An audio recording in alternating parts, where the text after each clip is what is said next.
좋은 아침입니다. 함께 기도합니다. 하나님 감사합니다. 우리에게 새날을 열어주신 하나님. 주님께서 우리의 생명의 주인 되실 뿐 아니라 세상 모든 민족과 열방의 운명도 역사도 주관하시는 천지의 대주제가 되심을 고백합니다. 오늘도 주님의 말씀을 대하며 이 기도의 자리에서 우리의 하루를 시작하길 원합니다.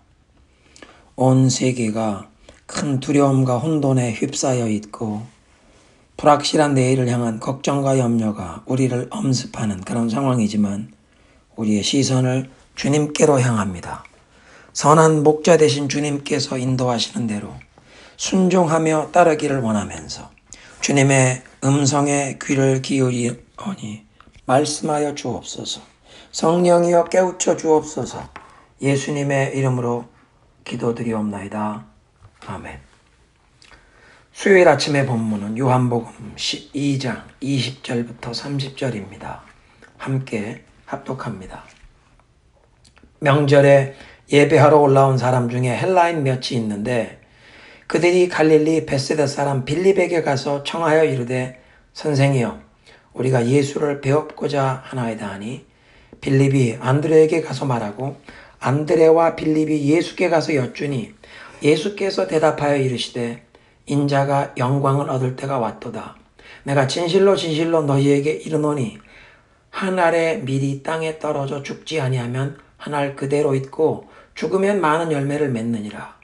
자기의 생명을 사랑하는 자는 잃어버릴 것이요 이 세상에서 자기의 생명을 미워하는 자는 영생하도록 보존하리라. 사람이 나를 섬기려면 나를 따르라. 나 있는 곳에 나를 섬기는 자도 거기 있으리니 사람이 나를 섬기면 내 아버지께서 그를 귀히 여기시리라. 지금 내 마음이 괴로우니 무슨 말을 하리요? 아버지여 나를 구원하여 이때를 면하게 하여 주옵소서. 그러나 내가 이를 위하여 이때에 왔나이다. 아버지여 아버지의 이름을 영광스럽게 하옵소서 하시니 이에 하늘에서 소리가 나서 이르되 내가 이미 영광스럽게 하였고 또다시 영광스럽게 하리라 하시니 곁에 서서 들은 무리는 천둥이 울었다고도 하며 또 어떤 이들은 천사가 그에게 말하였다고도 하니 예수께서 대답하여 이르시되 이 소리가 난 것은 나를 위한 것이 아니요 너희를 위한 것이니라. 아멘. 빌립에게 헬라인들이 찾아와서 예수님을 만나 뵙고 싶다고 부탁을 했습니다. 왜 그들이 빌립을 찾았는가? 빌립은 주님의 12제자 중에서 헬라식 이름을 가진 유일한 제자였습니다. 또 빌립의 고향이 벳세다였는데 그 벳세다는 대가벌리와 같은 그 이방인들의 도시와 가까운 지역이어서 빌립이 예수님을 따르는 제자가 되기 전에 아마 벳세다에서 생업에 연관되어 알고 지내던 헬라인들이 있었을 수도 있고 그런 사람들과 연결된 헬라인들의 소개로 이 구도자들이 빌립을 찾아왔을 수도 있습니다. 중요한 점은 예수님을 만나고 싶은 헬라인들이 빌립을 찾아와서 만남을 주선해 달라고 요청할 수 있었던 그런 사람이었다는 것입니다. 예수님 당시에 그 팔레스타인과 그 로마의 식민지 이 수리아 지방에서는 유대인들과 헬라인들이 서로 사이가 좋지 않아서 총독부가 있었던 가이사랴와 같은 지역에선 두 그룹이 충돌하여 사고가 간혹 발생해서 로마 총독이 저들을 중재하거나 또는 무력으로 그 충돌과 소요를 진압한 역사적인 기록이 있습니다. 이런 두 그룹 사이의 갈등을 고려한다면 보통 유대인들은 헬라인과 상종을 꺼려했는데 빌립은 그런 헬라인들이 찾아와서 예수님과 만남을 추선해달라고 요청을 내밀 수 있는 열린 마음을 가진 사람이었습니다. 우리도 다른 부류의 사람들 또는 갈등 관계에 있는 다른 민족이나 타인종의 사람을 향하여서도 열린 마음의 자세로 대하여 그들을 예수님께 소개하는데 쓰임 받을 수 있기를 소원합니다. 빌립과 안드레 두 사람이 함께 예수님께 헬라인들이 뵙고 싶어 한다는 보고를 드리자 예수님께서 대답하셨습니다. 23절에 인자가 영광을 얻을 때가 왔도다. 예수님의 사역이 이제 이스라엘 민족의 울타리 안에 머무는 게 아니라 헬라인에게, 더 나아가서 온 인류에게 이 천국 복음이 전파되는 시간이 되었다는 뜻입니다. 앞으로 다가올 예수님의 그 십자가 고난이 단순히 유대인들의 죄만 대속하시는 사역이 아니라 온 인류에게, 누구든지 저를 믿는 자마다 멸망치 않고 영생을 얻게 되는 길이 열리게 될 것임을, 여기 예수님을 찾아오니 헬라인 구도자들의 모습이 예언적으로 보여주고 있었던 것입니다. 그리고 예수님 계속 말씀하십니다. 한 알의 밀이 땅에 떨어져 죽지 아니하면 한 알 그대로 있고 죽으면 많은 열매를 맺는다. 이 비유에서 땅에 떨어져 죽어서 많은 열매를 맺게 될 밀알은 가장 먼저는 예수님을 뜻합니다. 예수님 당신이 하나님의 백성들을 죄에서 구원하시기 위해 자신의 생명을 내어주시고 십자가에서 죽으실 것을 예언하는 말씀이요, 그런 예수님의 십자가의 대속의 죽음 때문에 많은 구원의 열매가 맺히는, 수많은 사람들이 이 예수 복음을 듣고 구원받아 천국 백성이 되는 역사가 일어날 것을 예언하시는 말씀입니다. 그런데 이 한 알의 밀알이 땅에 떨어져 죽는 것이 이 자연계예요. 곡식 농사에서는 당연한 이치요. 그래서 심겨진 씨는 반드시 죽어서 열매가 나오지만, 새싹이 나오고 열매를 생산하지만, 천국 복음이 전파되고 구원의 역사가 일어나는 영적 차원에서는 간단하게 저절로 쉽게 이루어지는 일이 아닙니다. 예수님께서 십자가에 달려 자신의 생명을 우리를 위해 내어주시기까지 겟세마네 동산에서 이마에 땀이 피가 될 정도로 고뇌하시며 애써 기도하셨습니다. 아버지, 할 수만 있다면 이 잔을 내게서 피하여 지나가게 하소서. 그러나 내 뜻대로 마옵시고 아버지 뜻대로 이루어지게 하소서. 성전 수비대 군인들과 대제사장이 보낸 하석들에게 체포당하시는 순간 베드로가 칼을 빼어 휘두르면서 예수님을 보호하려는 시도를 하지 않았습니까? 주님께서 원하시면 천군 천사 12군단을 즉각 출동시키실 수 있는데 참으시고, 죄인들이 주님을 향해 퍼부은 온갖 어뷰즈를 다 감당하셨습니다. 만왕의 왕이시며 온 인류의 심판주가 되신 예수님께서 죄인들에게 재판을, 불의한 재판을 받으시는데 거짓말로 송사하는 자들과 불의한 권세자들의 신문을 참으셨습니다.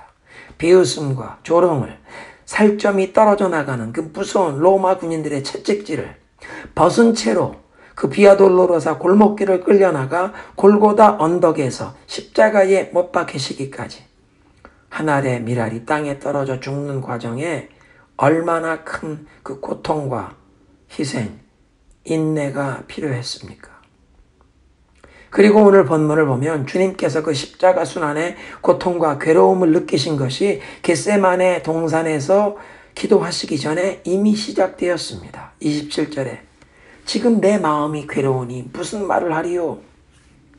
예수님께서 그 마음에 이미 괴로움을 느끼고 계셨는데 얼마나 그 십자가 순환의 고통이 극심할 것인지 이미 분명하게 알고 계셨기 때문에 기도를 하십니다. 아버지여, 나를 구원하여 이 때를 면하게 하여 주옵소서.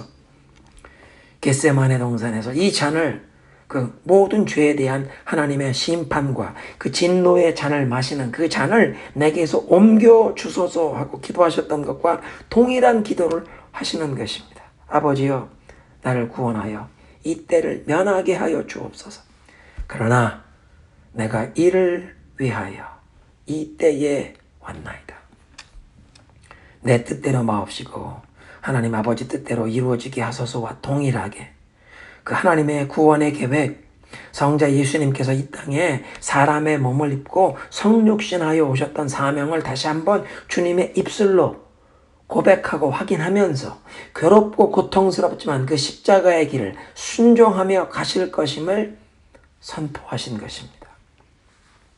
한 알의 밀알이 땅에 떨어져 죽는 일이 긴 과정이었고 무엇보다 그 큰 괴로움과 고통을 가져오는 긴 여정이었는데 예수님께서는 한 발자국씩 하나님의 뜻에 절대 순복하시면서 꾸준히 그 여정을 가셨고 십자가에서 다 이루었도다 하는 최후 승리를 외치는 그 순간까지 겸손과 자기 부인으로 또 끝까지 하나님을 신뢰함과 인내의 본을 우리 모두를 위해 보여주셨습니다. 그리고 예수님께서는 주님을 따르는 우리가 어떻게 하면 땅에 떨어져 죽어서 많은 열매를 맺는 밀알이 될 수 있는지를 25절, 26절에 말씀하십니다. 그러니까 죽어서 많은 열매를 맺는 밀알이 첫 번째로는 예수님을 뜻하지만 두 번째로는 주님을 믿고 따르는 우리 모두 크리스찬을 뜻한다고 밝히시는 것입니다.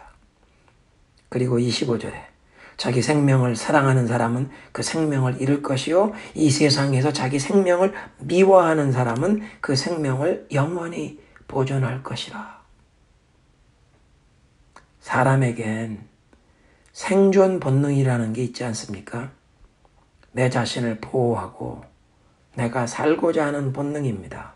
나쁘거나 죄악스러운 것이 아니라 지극히 인간적인 모든 생명체에게 하나님께서 주신 창조세계의 질서의 한 부분입니다.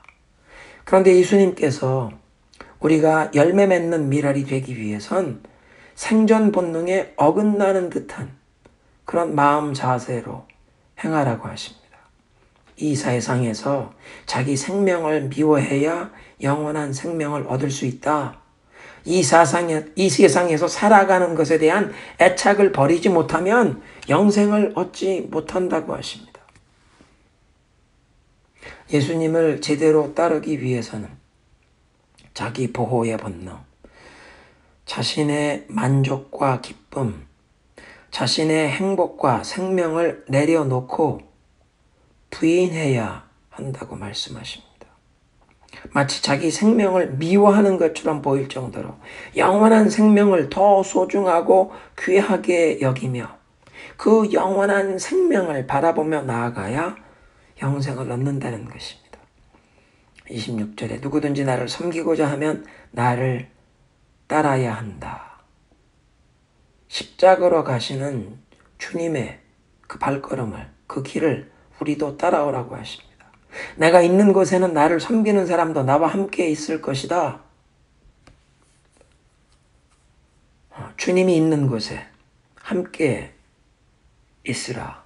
겟세마네 동산에도, 대제사장의 집에서, 그 악한 사람들에게 신문 받는 자리에서도, 빌라도의 법정과 그 로마 군인들에게 채찍질 당하는 자리, 벗기운 채로 비아 돌라로사를 끌려나갈 때, 마지막에 골고다 언덕에 십자가에 못 박히는 자리에까지 주님과 함께 있어야 한다고 말씀하십니다.